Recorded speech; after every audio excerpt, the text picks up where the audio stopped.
meni usta yelkalarim. Давай. Давай. Demak, qarsak chalamiz, чтобы bu haqida ovozni ko'pmasin. Balandroq qarsak chalamiz.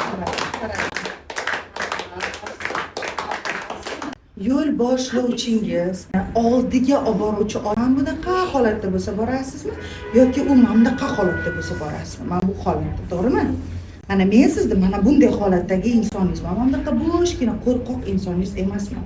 Shuning uchun qo'llaringiz bo'yicha bo'ldi va tamom holatga, muammoga, qo'rquvga уже kuch bilan tayyor turish kerak. Agar sen pastdan kelib bunday qilsang, qo'rquv seni yanchib tashlaydi.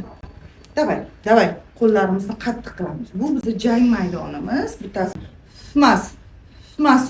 Qo'limiz qanaqa qattiq? Qo'limiz mana bunaqa. Demak, nafasimiz ham bo'lishi kerak. Agar qo'lim bunaqa bo'lsa, nafas.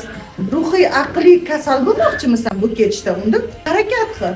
Lutcha harakat qilib o'lib ketibdi, jon beribdi desin, ruhiy kasal bo'lib o'zini osib yoribdi degandan ko'ra. Do'stga zor bo'lgan va sana ichingda har safar do'st bilganim ko'p meni zo'rlab qo'yladi. So'zlari binosidan chiqib borsam yuqori, ko'zlarim dunyosini ko'zlari toraydi.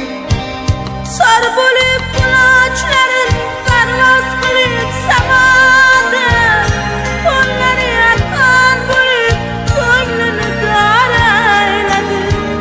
Sar bo'lib qulonchlarim parvoz qilib samoda, qo'llari yaqin bo'lib ko'nglini darayladi. Sar sochib ostonalar tikladi koshonalar, cho'lda do'stlar yuzozini bilmadi ora.